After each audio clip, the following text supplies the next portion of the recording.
ꯁꯛꯅꯁꯤ ꯊꯧꯔꯝꯅꯤ ꯊꯧꯔꯝ ꯑꯁꯤꯗ ꯁꯤꯖꯤꯟꯅꯖꯔꯤꯕ mobile number 7005707808 ꯍꯥꯏꯔꯤꯕ ꯅꯝꯕꯔ ꯑꯁꯤꯗ ꯀꯣꯜ ꯇꯧꯕꯤꯗꯨꯅ ꯑꯗꯣꯝꯒꯤ ꯍꯩꯖꯕ ꯏꯁꯩ ꯁꯛꯄꯒꯤ ꯈꯨꯗꯣꯡꯆꯥꯕ ꯋꯥꯍꯣꯡ ꯔꯦꯗꯤꯑꯣꯒꯤ ꯃꯥꯏꯀꯩꯗꯒꯤ ꯊꯝꯖꯔꯤ ꯑꯃꯨꯛꯇꯪ ꯒꯟꯅ ꯅꯤꯡꯁꯤꯡꯖꯒꯦ 7005707808 ꯍꯥꯏꯔꯤꯕ ꯅꯝꯕꯔ ꯑꯁꯤꯗ ꯀꯣꯜ ꯇꯧꯕꯤꯗꯨꯅ ꯑꯄꯥꯝꯕ ꯏꯁꯩ ꯁꯛꯄꯒꯤ ꯈꯨꯗꯣꯡꯆꯥꯕ ꯊꯝꯖꯔꯤ ꯑꯗꯨ ꯉꯁꯤꯒꯤ ꯂꯥꯏꯚꯇ ꯂꯦꯡꯁꯤꯟꯕꯤꯔꯛꯂꯤꯕ ꯄꯨꯝꯅꯃꯛꯄꯨꯁꯨ ꯇꯔꯥꯝꯅ ꯑꯣꯛꯆꯔꯤ ꯀꯣꯛꯅꯣꯅ ꯈꯨꯔꯨꯝꯖꯔꯤ ꯉꯁꯤꯒꯤ ꯑꯍꯥꯟꯕ ꯀꯣꯂꯔ ꯂꯧꯈꯠꯆꯒꯦ ꯍꯜꯂꯣ ꯍꯜꯂꯣ ꯇꯔꯥꯝꯅ ꯑꯣꯛꯆꯔꯤ ꯃꯤꯡ ꯂꯩꯐꯝ ꯍꯥꯏꯕꯤꯌꯨ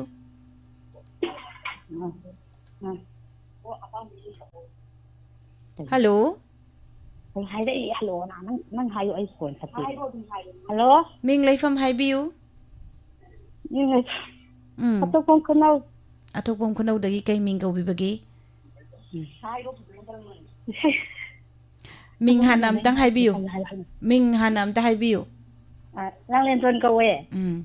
ꯑꯇꯣꯞꯄꯝ ꯈꯨꯅꯧꯗꯒꯤ ꯂꯥꯡꯂꯦꯟꯊꯣꯟ ꯃꯦꯗꯥꯝ ꯀꯔꯤ ꯏꯁꯩ ꯁꯛꯄꯤꯒꯗꯣꯏꯅꯣ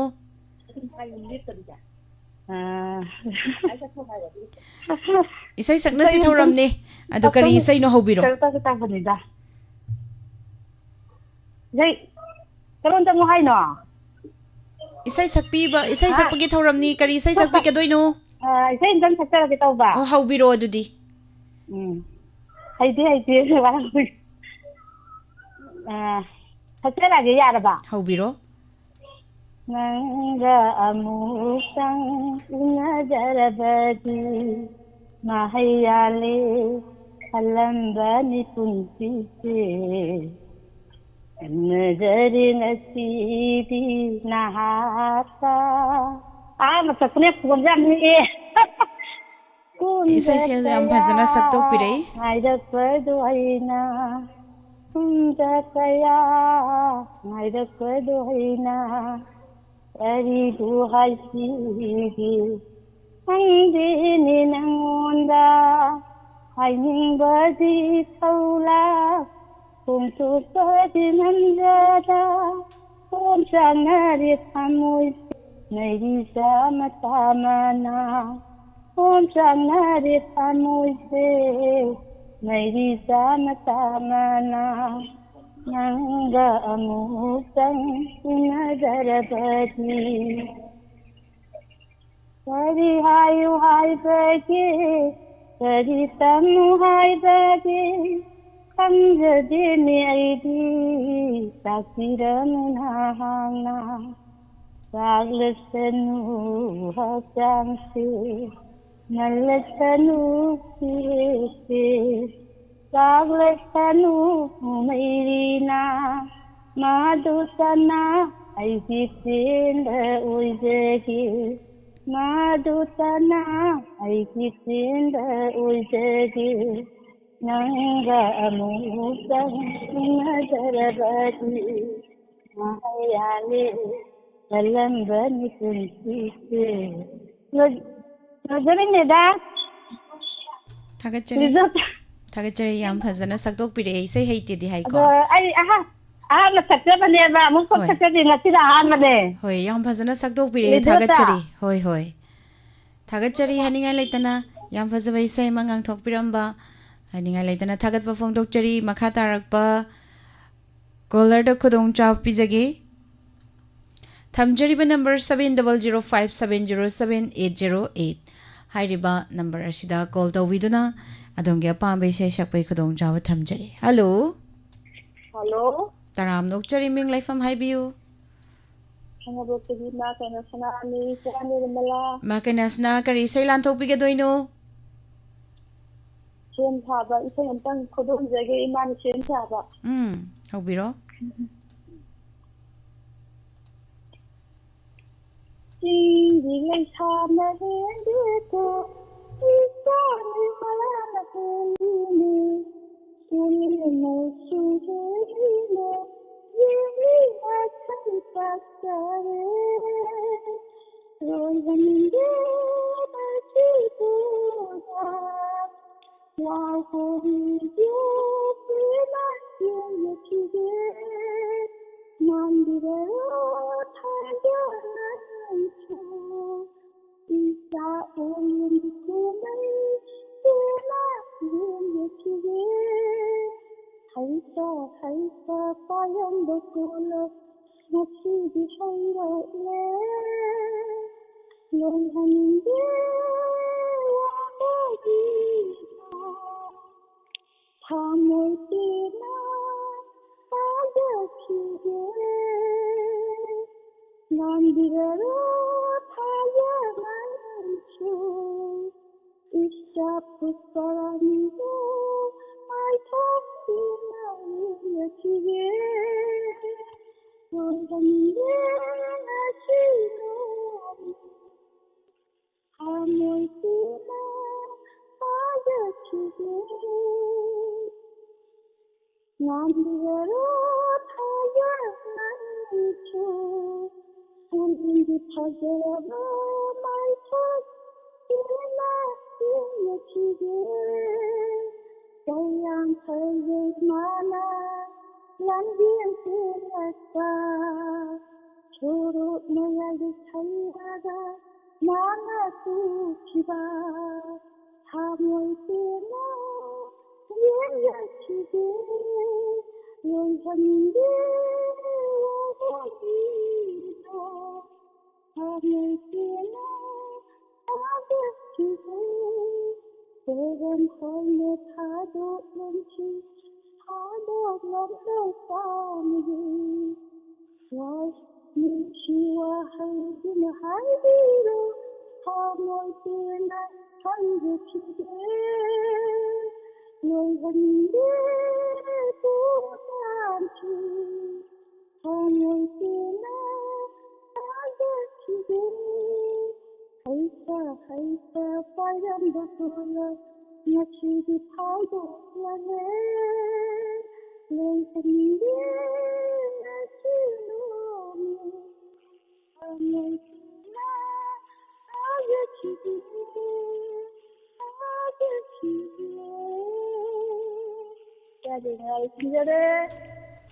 थागतचरी इमा याम फजब इसै को हैंडसम गी इसै मा खुदोल तंबिरंबा हाइनिंगाय लेतना थागतबा फंगदोकचरी मखा तारकपदा इसै खुदोल तमजगे इसै अमतंग खुदोल तमजरगा मथंग मथंग लौखतजगे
समझिना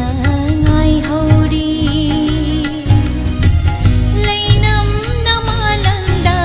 ngau hori wakhalda bul hori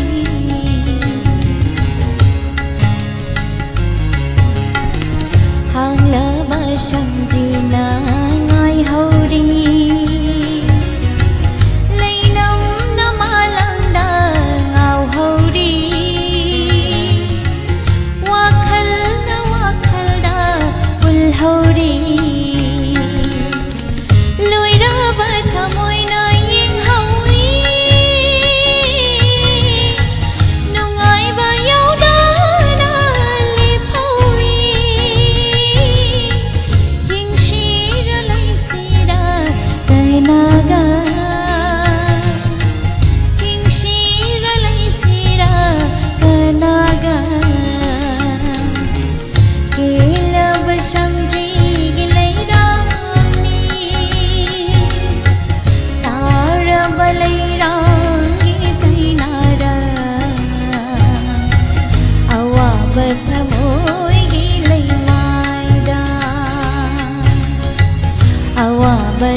Thank you ma'am पुमनमक लाइव द लेंसन बिरिबा पुमनमक पसु तराम नोकचरी थागतबा फोंदोकचरी फेसबुक पेज द लई बिरिबा धनचंद्र पुख्रमबम तराम नोकचरी थागतचरी सर धनचंद्र वसु तराम नोकचरी इबंग रोबिन मैतै खुमुजम मैडम सरानी तराम नोकचरी मैडम सांची सनवम चलतायंखोम रोसमनी इंद्रनबम माबुसु तराम नोकचरी रजिता लेमा इमाई बेमहल पाबुंग जयंत कुमार मैडम लोली माइबम मामनी तोंबी युमनाम तराम नोकचरी नेने बिनारानी हैगरुजम थागतचरी पुमनमकपु थौरम असिदा सरुक याबिरिबा इमा गुनेश्वरी इबुंग जेम्स इरेंगबमना सैसिदा लुपा चामा यूट्यूब दा थाबिरकपा हानिंगाय लेक्तना थागतपा फोंदोकचरी थागतचरी मखा तारकपा कॉलर अमा लौखटचगी हेलो हेलो मिस तराम नोकचरी मिंग लेफम हाइबियु इगमानदगी थियाम पेमाने मिस मैडम करी इसै लानथोकबिगदोइनो अइना ओय नंगना जी तवदो दु सचरके मिस हौबिरो होय हौजरगे मिस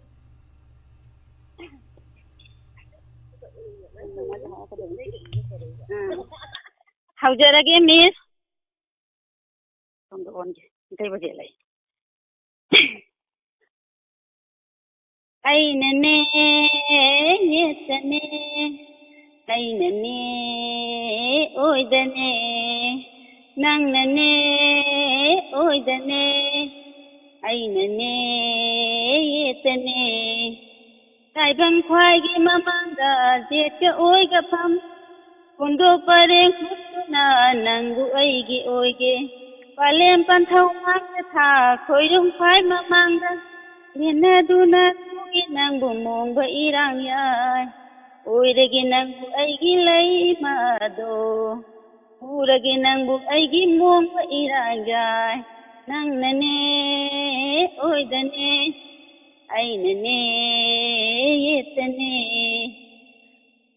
मांगाव थीबा नंग खतनी अइबु ताइबंग थीदा उदा nganhanba palem panthau aina mi namlam itamagi mingle law nangi yawata inna ha ha ha nangi sakdam ingna laklibani palem panthau mangta tha khoyum khwai mamanga lena duna puro aibu mong banarang oiragi ai nangu ai tagi taibang khwaigi mamangda jeche oiga pham kundo pareng hutuna nangu aigi oige ꯑꯩꯁꯨ ꯅꯪꯒꯤ ꯑꯣꯏꯔꯒꯦ ꯑꯩꯁꯦ ꯅꯪꯒꯤ ꯂꯩꯃꯗꯣꯟ ꯑꯣꯏꯕꯤꯔꯣ ꯅꯪꯅ ꯑꯩꯒꯤ ꯊꯃꯣꯏꯒꯤ ꯃꯄꯨ ꯅꯪꯅꯅꯦ ꯌꯦꯠꯇꯅꯦ ꯑꯩꯅꯅꯦ ꯑꯣꯏꯗꯅꯦ ꯅꯣꯡꯃ ꯃꯥꯒꯤ ꯈꯣꯡꯆꯠ ꯅꯪꯅ Rinza ꯍꯧ Speech ꯅꯪꯅ and ꯂꯣꯏ Hearing Care, ꯅꯨꯡꯁꯤꯠꯀꯤ Lilo. ꯇꯝ ꯂꯩꯔꯝꯗꯕꯅ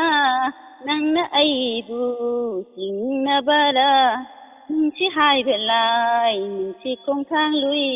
ꯋꯥꯍꯩꯅ ꯄꯦꯜꯍꯟꯕ ꯅꯠꯇꯦ ꯃꯄꯣꯛꯇꯔꯨꯛꯇ ꯅꯪꯅ ꯐꯪꯒꯗꯕ ꯅꯨꯡꯁꯤꯕ ꯃꯄꯣꯛꯇꯔꯨꯛꯇ ꯑꯩꯅ ꯐꯪꯒꯗꯕ ꯅꯨꯡꯁꯤꯕ ꯍꯟꯗꯛ ꯃꯄꯣꯛ ꯋꯥꯏꯊꯨꯅꯔꯤꯉꯩ ꯄꯤꯔꯒꯦ ꯑꯩꯅ ꯅꯨꯡꯁꯤꯕ ꯄꯨꯝꯕ ꯍꯟꯗꯛ ꯃꯄꯣꯛ ꯅꯨꯡꯁꯤ ꯋꯥꯏꯊꯨꯡꯅꯔꯤꯉꯩ ꯄꯤꯔꯣꯅꯦ ꯅꯪꯅ ꯅꯨꯡꯁꯤꯕ ꯄꯨꯝꯕ ꯅꯪꯒꯤ ꯈꯨꯠꯇ ꯑꯩꯅ ꯄꯥꯏ ꯑꯩꯒꯤ ꯈꯨꯠꯇ ꯅꯪꯅ ꯄꯥꯏ ꯄꯥꯂꯦꯝ ꯄꯟꯊꯧ ꯃꯥꯡꯗ ꯊꯥ ꯈꯣꯏꯔꯨꯝ ꯈ꯭ꯋꯥꯏ ꯃꯃꯥꯡꯗ ꯂꯦꯟꯅꯗꯨꯅ ꯄꯨꯔꯣ ꯑꯩꯕꯨ ꯃꯣꯡꯕ ꯅꯔꯥꯡꯖꯥꯏ ꯑꯣꯏꯔꯒꯦ ꯑꯩ ꯅꯪꯒꯤ ꯂꯩꯃꯗꯣ ꯇꯥꯏꯕꯪ ꯈ꯭ꯋꯥꯏꯒꯤ ꯃꯃꯥꯡꯗ ꯖꯦꯠꯀ ꯑꯣꯏꯒ ꯐꯝ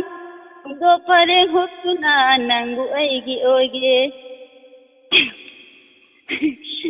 ꯂꯣꯏꯖꯔꯦ ꯃꯤꯁ ꯊꯦꯡꯛ ꯌꯨ ꯃꯤꯁ ꯊꯥꯒꯠꯆꯔꯤ ꯌꯥꯝ ꯐꯖꯅ ꯁꯛꯄꯤꯔꯛꯑꯦ ꯊꯥꯒꯠꯆꯔꯤ ꯃꯦꯗꯥꯝ ꯐꯖꯔꯕ ꯏꯁꯩ ꯑꯃ ꯈꯨꯗꯣꯜ ꯇꯝꯕꯤꯔꯝꯕ ꯍꯥꯏꯅꯤꯡꯉꯥꯏ ꯂꯩꯇꯅ ꯊꯥꯒꯠꯄ ꯐꯣꯡꯗꯣꯛꯆꯔꯤ ꯑꯗꯨꯒ ꯂꯥꯏꯚꯇ ꯂꯦꯡꯁꯤꯟꯕꯤꯔꯤꯕ ꯅꯧꯅ ꯂꯦꯡꯁꯤꯟꯕꯤꯔꯛꯂꯤꯕ ꯄꯨꯝꯅꯃꯛꯄꯨꯁꯨ ꯇꯔꯥꯝ ꯅꯣꯛꯆꯔꯤ ꯖꯦꯔꯣꯃꯤꯇꯥ ꯁꯅꯁꯝ ꯇꯔꯥꯝ ꯅꯣꯛꯆꯔꯤ hello hello Hello, good evening, Miss. Good evening ꯇꯔꯥꯝ ꯅꯣꯛꯆꯔꯤ ꯃꯤꯡ ꯂꯩꯐꯝ ꯍꯥꯏꯕꯤꯌꯨ Miss, ay tokurang kong lagi kisampi mo latani. ꯇꯔꯥꯝ ꯅꯣꯛꯆꯔꯤ ꯃꯦꯗꯥꯝ ꯀꯔꯤ ꯁꯦꯜ ꯂꯥꯟꯊꯣꯛꯄꯤꯒꯗꯣꯏꯅꯣ Miss, ay wahimam sumati ki kaidam ibo tombagi mayekta isay mama tawtam jarake. ꯍꯧꯕꯤꯔꯛꯑꯣ Ulin kang libing gulab suli balay na se nahaki pirang la kay na bagi sahi sina ulin kang libing gulab suli balay na se nahaki nang pirang la kay na bagi sahi sina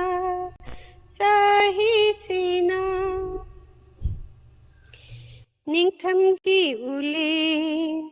unkada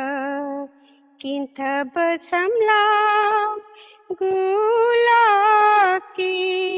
oh ningtham ki ulin unkada kinta basamlam gulaki kung gining malang sahong ngayrang baranahakso yening thao upanalay sa tamlak pa ulin kang libing gula suli balay na se nahaki pirang la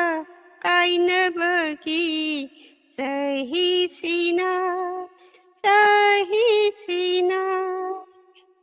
laynaga ulin ka kay na pada laykok ta ngay hawdaso mayekama laynaga ulin ka kay na pada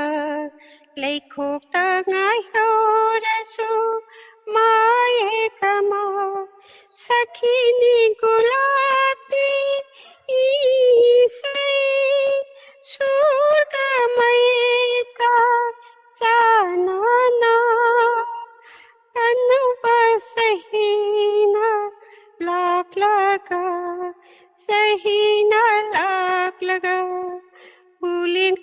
lipi kula suli balay na se nahaki pirang lakay na pagi sahi sina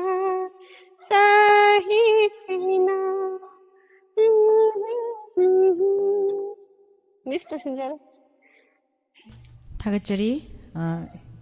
फजरबा इसै मखुदोल तंबिरम हानिंगाय लेतना थमजरीबा number 7005 707-808 mayam asigi ahal laman yaubiriba singsa dedicate tawjagi isai ama dum ahal laman gi nushi jabanang boina dum toina saksaba isai ni khudol tamjagi mayam puna taminasi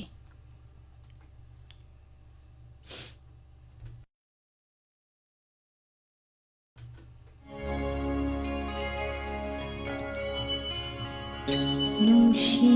jabanang kaidagi lakpano kanana ng butharapano karigidamag lakpano nushi jabanang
bagong khang hong dana handauri pai kinu po yung sang budget la nang napai krabada halak kaning ning nini aina pai kinu po yung sang budget la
ꯊꯥꯒꯠꯆꯔꯤ ꯉꯁꯤꯒꯤ ꯂꯥꯏꯞꯇ ꯂꯩꯕꯤꯔꯤꯕ ꯑꯍꯜ ꯑꯣꯏꯔꯕꯁꯤꯡꯗ dedicate ꯇꯧꯖꯕ ꯏꯁꯩꯅꯤ ꯊꯥꯒꯠꯆꯔꯤ ꯃꯌꯥꯝ ꯄꯨꯝꯅꯃꯛ नौना लेंसिनबिरक्लिबा मैडम अनिता राजकुमारी थागतचरी इबुंग robin Meitei खुमुजम good evening madam राजकुमारी अनिता उदबा कुइरे हाइबिरे थागतचरी अदुगा यूट्यूब लाइव स्ट्रीमिंग दा लेबिरिबा पुमनमकपुसु बमचाइ लांगबम का सारदगी तराम नोकचरी मैडम सेंजम इबेमसा बुसु तराम नोकचरी वाइखुम थोइबी नेने बुसु तराम नोकचरी थौरमसदा सरुक याबिरकपा मागुनेश्वरी थागचरी पुमनमकपु माइबेम हल तराम नोकचरी मैडम लोली प्रीतियुम नाम गुड इवनिंग पुमनमकपु मखा तारपु कॉलर लखुचगी hello Hello, good evening, Miss. Good evening तराम नोकचरी मिंग लाइफम हाइबियु Joy Marangchen, Yari Poktagi, Miss. Sir Joy तराम नोकचरी खंजेल ताखिदब कुइरे अदुबो ngasi muk taba fangjabase yam nungai kari isai lanthokbigadoino Miss, Hoidil Turello, Matianta. haubiro Ho Iril Ture Thekna Koina Singjaulana Nangna Tamna Sela Babu Kariwabu Haining Liba Ho Iril Ture Singi Hainam Lainam Lakta Pamya Libi Magi Wari Pakhang Laisa Kanglup Sibon Nungsi Wari Signa Tapna Tampak Tamna Nangna Tamna Tahan Babu Kariwapu Haining Liba O Iril Ture Ramzan gi nonga lamdai Thaja thawan mut lamdai Ramzan gi nonga lamdai Thaja thawan mut lamdai Masjidagi laurakpa Maurubigi ajam Masjidagi laurakpa Maurubigi azada Mangratigi sari khonga Mangratigi sari khonga Tina tina tapna tapna Amata oina Nangna tamna tahan babu Kariwabu haining liba Ho iril ture Thekna khoina singjaulana Nangna tamna selak babu Kariwabu haining liba Ho iril ture Miss, loisal lagi Miss.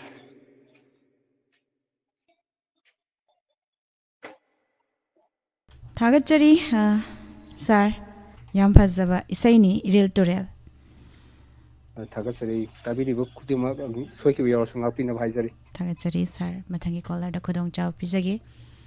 थमजरी में number 7005707808 हारिबा number सिदा call तौबिदुना दोंगे अपाम्बे इसे सकपै खुदोंग चाव थमजरी हेलो हेलो तराम नोकचरी मिंग लाइफम हाइबियु खोंसांग तगी लोली मैडम लोली तराम नोकचरी करी इसे लांथोकबिगदोइनो isai sakta miski isai du fadamandana thagat kian tawrabni isai ꯆꯥꯞꯇ ꯊꯥꯒꯠꯄꯗꯨ ꯄꯦꯜꯂꯛꯇꯗꯅ ꯐꯣꯟ ꯇꯧꯔ ꯊꯥꯒꯠꯂꯒꯦꯅ ꯑꯗꯣ ꯃꯦꯗꯥꯝꯒꯤꯁꯨ ꯏꯁꯩ ꯑꯃ ꯉꯥꯡꯊꯣꯛꯄꯤꯔꯝꯃꯣ. ꯏꯁꯩ ꯃꯇꯦꯛ ꯑꯃ ꯆꯦꯅ ꯂꯥꯟꯊꯣꯔꯛꯑꯒꯦ. ꯂꯣꯏꯕꯤ ꯆꯤꯡꯂꯣꯜꯂꯥꯟꯅ ꯂꯥꯛꯂꯦ ꯑꯩꯍꯥꯛꯇꯤ ꯂꯩꯍꯧꯔꯦ ꯊꯃꯣꯏꯗꯤ ꯆꯤꯡꯂꯣꯟꯗꯨꯒꯤ ꯋꯥꯅꯗ ꯂꯣꯏꯕꯤ ꯆꯤꯡꯂꯣꯜꯂꯥꯟꯅ ꯂꯥꯛꯂꯦ ꯑꯩꯍꯥꯛꯇꯤ ꯅꯤꯡꯁꯤꯡꯗꯅ ꯑꯋꯥ ꯅꯨꯡꯉꯥꯏ ꯑꯣꯏꯔꯕ ꯅꯤꯡꯁꯤꯡꯗꯅ ꯑꯋꯥ ꯅꯨꯡꯉꯥꯏ ꯑꯣꯏꯔꯕ ꯄꯦꯜꯂꯕ ꯄꯨꯟꯁꯤꯒꯤ ꯌꯦꯛꯈ꯭ꯔꯕ ꯁꯛꯇꯝꯗꯣ ꯄꯦꯜꯂꯕ ꯄꯨꯟꯁꯤꯒꯤ ꯌꯦꯛꯈ꯭ꯔꯕ ꯁꯛꯇꯝꯗꯣ ꯋꯥꯡꯅ ꯋꯥꯡꯅꯒꯤ ꯊꯃꯣꯏ ꯑꯅꯤꯁꯦ ꯏꯆꯔꯛꯏꯁꯤ ꯀꯥꯏꯅ ꯊꯧꯔꯤꯅ ꯏꯈꯔꯛꯏꯁꯤ ꯀꯥꯏꯅ ꯊꯧꯔꯤꯅ ꯂꯣꯏꯕꯤ ꯆꯤꯡꯂꯣꯜꯂꯥꯟꯅ ꯂꯥꯛꯂꯦ ꯑꯩꯍꯥꯛꯇꯤ ꯊꯨꯡꯅꯕꯇꯅ ꯄꯟꯊꯨꯡꯂ ꯅꯨꯡꯁꯤꯔꯨꯕꯒꯤ ꯊꯨꯡꯅꯕꯇꯅ ꯄꯟꯊꯨꯡꯂ ꯅꯨꯡꯁꯤꯔꯨꯕꯒꯤ ꯀꯥꯏꯅꯕ ꯀꯌꯥꯗꯤ ꯅꯨꯡꯁꯤꯅꯗꯦ ꯍꯥꯏꯁꯤꯔꯥ ꯀꯥꯏꯅꯕ ꯀꯌꯥꯗꯤ ꯅꯨꯡꯁꯤꯅꯗꯦ ꯍꯥꯏꯁꯤꯔꯥ ꯂꯥꯟꯅ ꯂꯧꯅꯈꯤꯕ ꯊꯣꯛꯂꯕꯁꯨ ꯋꯥꯈꯜꯁꯦ ꯀꯥꯎꯉꯝꯗꯅ ꯈꯜꯂꯤ ꯑꯍꯤꯡ ꯅꯨꯡꯊꯤꯟꯗ ꯂꯣꯏꯕꯤ ꯆꯤꯡꯂꯣꯜꯂꯥꯟꯅ ꯂꯥꯛꯂꯦ ꯑꯩꯍꯥꯛꯇꯤ.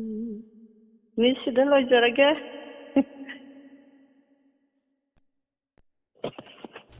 ꯊꯥꯒꯠꯆꯔꯤ ꯃꯦꯗꯥꯝ, ꯌꯥꯝ ꯐꯖꯕ ꯏꯁꯩꯅꯤ. ꯂꯣꯏꯕꯤ ꯆꯤꯡꯂꯣꯜꯂꯥꯟꯅ ꯂꯥꯛꯂꯦ ꯉꯁꯤꯗꯤ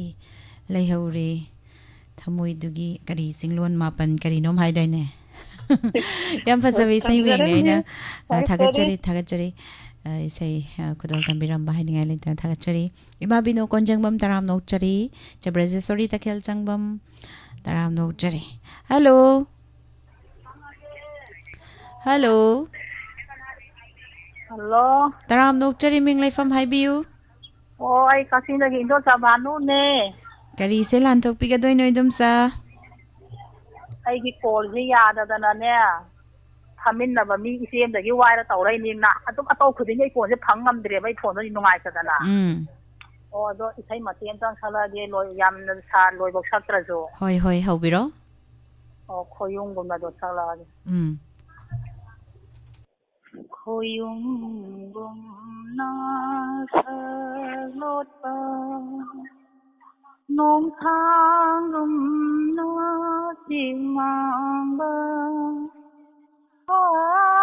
ꯊꯪꯂꯦꯟ ꯂꯨꯌꯨꯝꯕ ꯊꯃꯥꯡꯗ ꯄꯥꯝꯃꯨꯕ ꯈꯣꯏꯌꯨꯝꯒꯨꯝꯅ ꯁꯛꯂꯣꯠꯄ ꯁꯤꯡꯉꯦ ꯂꯩꯔꯥꯡ ꯂꯩꯁꯥꯇꯝ ꯇꯥꯎꯖꯤꯡ ꯍꯩꯔꯥ ꯍꯩꯃꯨꯟꯐꯥꯟ ꯎꯆꯦ ꯋꯥꯌꯥ ꯁꯩꯁꯛꯇꯝ ꯀꯨꯃꯣꯟ ꯀꯨꯝꯗꯝ ꯂꯥꯛꯄꯗ ꯅꯨꯡꯖꯥꯁꯤꯡꯒꯤ ꯇꯅꯨꯔꯦ ꯅꯨꯡꯁꯤꯔꯥ ꯁꯤꯟꯊꯔꯦ ꯊꯪꯂꯦꯟ ꯂꯨꯌꯨꯝꯕ ꯊꯃꯥꯡꯗ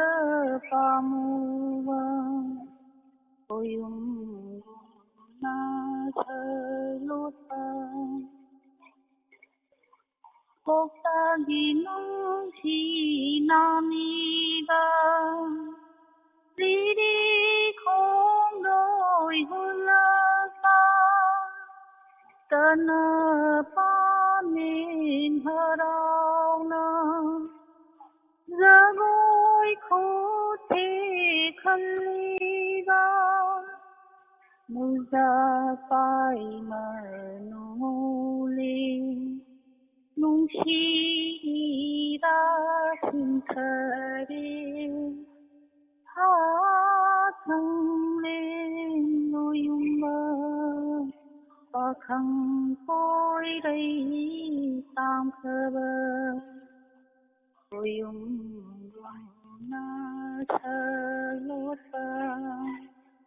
ꯁꯥꯏꯗ ꯁꯨꯝ ꯂꯣꯏꯁꯤꯟꯖꯔꯒꯦ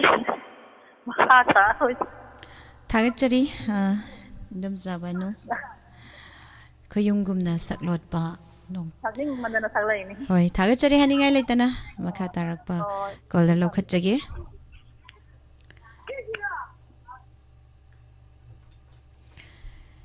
ꯑꯔꯣꯏꯕ ꯀꯣꯂꯔ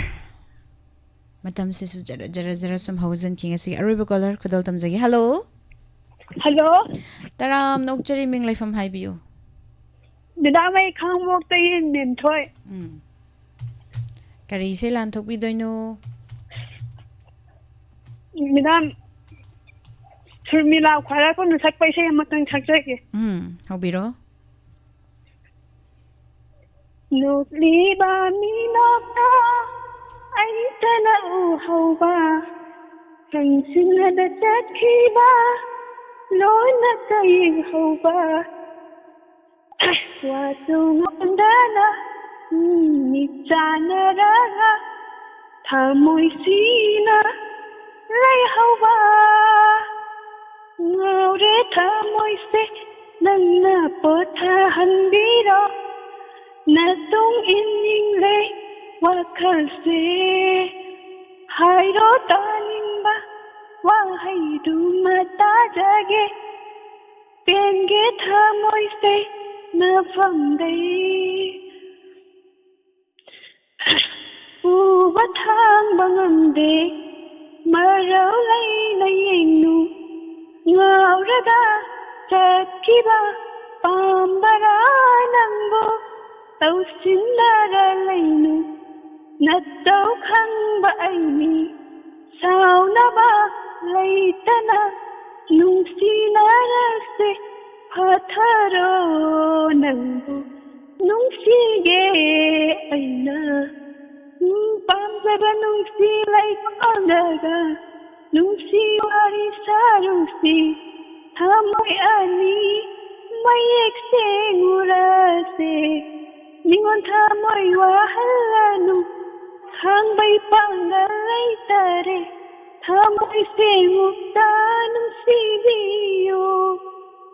ꯃꯦꯗꯥꯝ ꯂꯣꯏꯖꯔꯦ ꯊꯥꯒꯠꯆꯔꯤ ꯌꯥꯝ ꯐꯖꯅ ꯁꯛꯇꯣꯛꯄꯤꯔꯦ ꯑꯔꯣꯏꯕ ꯏꯁꯩꯁꯤꯗꯤ ꯊꯥꯒꯠꯆꯔꯤ ꯍꯥꯏꯅꯤꯡꯉꯥꯏ ꯂꯩꯇꯅ ꯑꯔꯣꯏꯕ ꯀꯣꯂꯔꯁ ꯑꯣꯏꯔꯦ ꯊꯥꯒꯠꯆꯔꯤ ꯃꯈꯥ ꯇꯥꯔꯛꯄꯁꯤꯗꯤ ꯏꯁꯩ ꯃꯇꯪ ꯈꯨꯗꯣꯜ ꯇꯝꯖꯒꯦ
saktam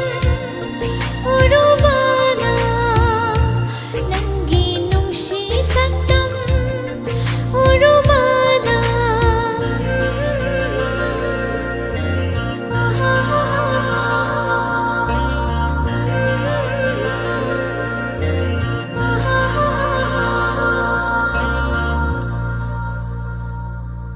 Tagajari miyam pumnama aroibe say miyam puna taminakri. Asigi thawram masla saruk yabiriba pumnama puso thagat pa phongduk jari. Facebook page dalay biriba, YouTube live streaming dalay biriba pumnama puso.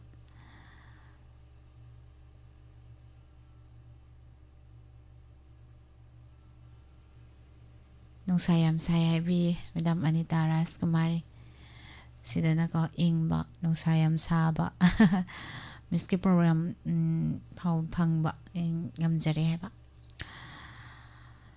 Yam nungai jari thagat jari Madam Sunita oinam busu taram nok jari. Thawram masla saruk yabiriba.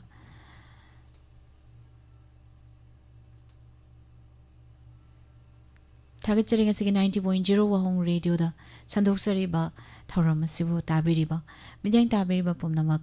thagat ba phongdok jari makha tarakpada nungtigi pungpham asida thamjariba sumang lila mayam punamuk taminasi pumnamak pu nirmala thangjamna amuka hana khurum jari Travel Club Manipur Miyam Gidama, Nuairaba Pausel Mapuduna Laxi, Puni Wakal Potana Nava, Pazaraba Mapum Singda, Lam Koiba, Loinana, Pazaraba Mapum Kayada, Adom Explore to Bining Levadi, Adong Gidama, Travel Club Manipurna, Kudong Saba Pizet, Group Oine Satkadaba, Loinana.